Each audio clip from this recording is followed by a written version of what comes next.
안녕하세요. 시사건건 홀수영입니다. 자, 이제 총선 전에 돌입을 한 것 같습니다. 분위기가 심상치가 않아요. 저도 사실은 다른 일에 조금 신경 쓰느라고 시사건건에 완전히 신경 쓰지는 못했습니다. 그런데 요즘에 판 돌아가는 게 조금 이상합니다. 그래서 저도 좀 정신을 차리고 여러분들과 좀 이야기를 좀 많이 해야겠다, 이런 생각이 들어서 오늘부터 저도 총선 전에 좀 돌입을 해야 될 것 같다라는 생각을 해봅니다.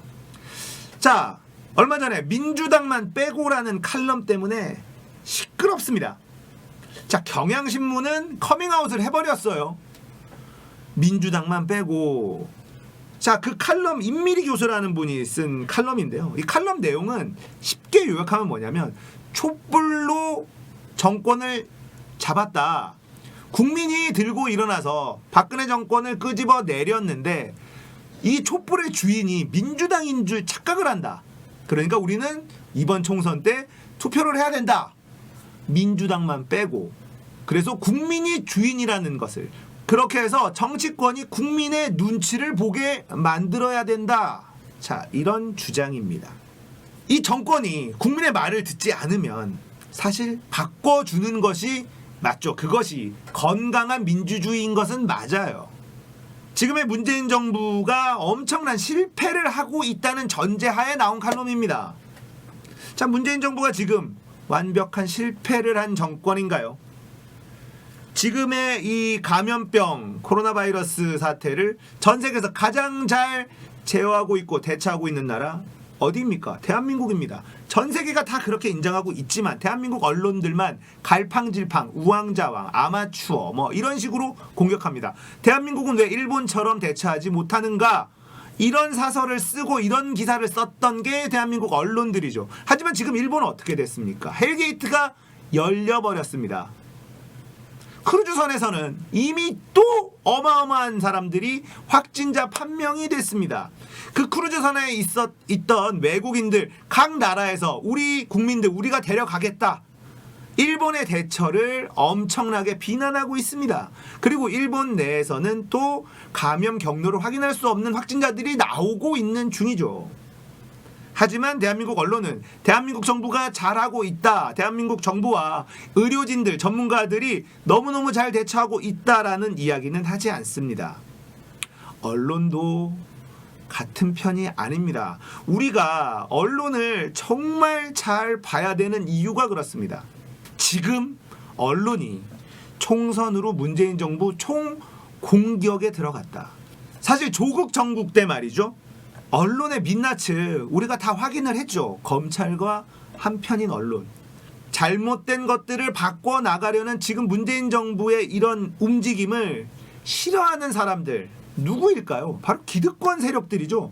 언론은 그 기득권 세력 중에도 아주 크고 힘이 센 세력들입니다. 이 조국 정국 때 검찰 개혁을 부르짖을 때 언론들은 언제나 검찰 편이었습니다.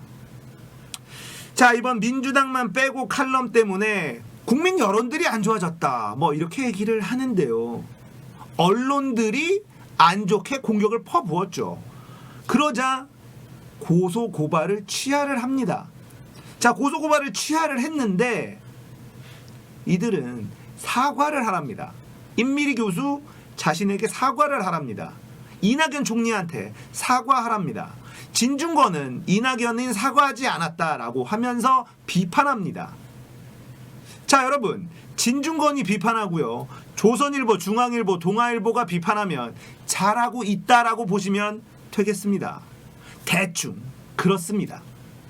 우리가 복잡하게 들여다보고 공부해야 할 필요 없이 확률적으로 높은 확률로 이들이 싫어한다, 그러면 잘하고 있다라고 보는 게 굉장히 타당하다, 이렇게 말씀드리겠습니다. 이 세상에 바른 일이냐 바르지 않은 일이냐 쉽게 판단할 수 있는 리트머스지, 자유한국당, 조중동, 거기다가 이제 하나 더 나온 진중권. 자, 이들이 거품 물고 싫어하면 대한민국에 도움이 되는 일이구나, 이렇게 판단하는 게 높은 확률로 맞아 들어갑니다. 자, 임미리 교수의 이 민주당만 빼고라는 칼럼 때문에 고소 고발한 것에 대해서 민주당은 사과를 해야 될까요? 저는 절대 사과해서는 안 된다고 생각합니다. 자, 이게 제 결론입니다. 사과를 하게 되면 어떻게 될까? 이거는 그들의 깔아놓은 덫에 빠져드는 거예요. 걸려드는 겁니다. 자, 사과를 한다? 네가 왜 사과를 했지? 잘못했으니까 사과한 거 아니냐? 왜 잘못을 했느냐? 계속해서 물고 늘어질 수밖에 없습니다. 자, 프레임을 바꿔야 되는데 언론이 모두 다 저쪽 편이기 때문에 프레임 전환이 쉽지 않습니다. 자, 그리고 보수가 하나로 합치고 있죠. 마치 대단한 명분가 이런 것처럼 합치고 있지만 도로 새누리당입니다. 그때로 돌아가는 거예요. 여기에 박근혜가 감옥에서 메시지 한번 툭 던져주면 완벽하게 완성되는 도로 새누리당 되겠습니다. 자, 이들이 합치는 게 마치 대단한 구국의 결단인 것처럼 언론이 포장해줍니다. 쓰레기들이 쓰레기통에 다시 모이는 것뿐입니다. 그러나 이들이 모이는 것에 비판적으로 바라보는 언론은 거의 없습니다. 마치 대의 명분을 가지고 문재인 정부에 대항하려는 보수의 이 끈끈한 통합 이런 식으로 포장을 해주죠.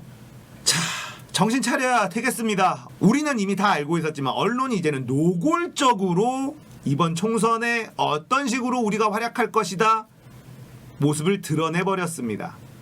민주당만 빼고 칼럼으로 본 대한민국 언론의 스탠스. 자, 경향신문마저도 민주당만 빼고라는 이 칼럼을 실어주면서 커밍아웃을 해버렸죠. 돈 없는 조중동이다라는 별칭을 가지고 있는 경향, 한겨레, 오마이뉴스 뭐 이런 언론사들이 있는데요. 모든 언론사들이 이렇게 공격을 한다면 이번 선거 쉽지 않습니다. 자유한국당이 이 TK 자민련으로 남는 선거가 되어야 하는데 지금 판이 돌아가는 것이 그러기가 쉽지 않아 보여요. 벌써부터 총공격에 들어갔다. 이들은 이미 창피한 것도 다 내려놓고 우리는 앞으로 이렇게 할 것이다 라고 선언을 한 것이다. 저는 이렇게 해석이 됩니다. 자, 우리가 정신을 똑바로 차려야 합니다. 제가 즐겨보는 유튜브 채널 중에 어날바님이 계십니다. 목소리도 굉장히 좋고 조곤조곤한 목소리로 이렇게 설명을 해주시는데 이분이 특히나 언론에 대해서 얘기를 많이 해주시죠. 그래서 저는 언론에 대한 이야기는 어날바님에게 좀 맡기고 다른 이야기를 좀 하려고 했는데 이제는 언론에 대해서 좀 더 집중적으로 매일매일 들여다봐야 될 것 같습니다. 우리가 어떤 프레임에 갇히면 안 되는지, 이들이 원하는 게 무엇인지 이런 것들에 대해서 좀 알고 있어야 대처를 할 수 있다. 저는 이렇게 생각을 하기 때문에 언론에 대해서도 유심히 들여다보겠습니다. 여러분들에게 행간에 숨어있는 내용이 있으면 그것에 대해서 같이 풀이해보고 같이 이야기 나눠보고 하도록 하겠습니다. 정말 중요한 이번 총선, 하지만 기득권들의 저항은 만만치가 않네요. 절대 쉬운 선거가 될 것 같지 않습니다. 자, 오늘 이야기는 여기까지입니다. 공감되셨다면 구독, 좋아요, 알림 설정 부탁드리겠습니다. 감사합니다.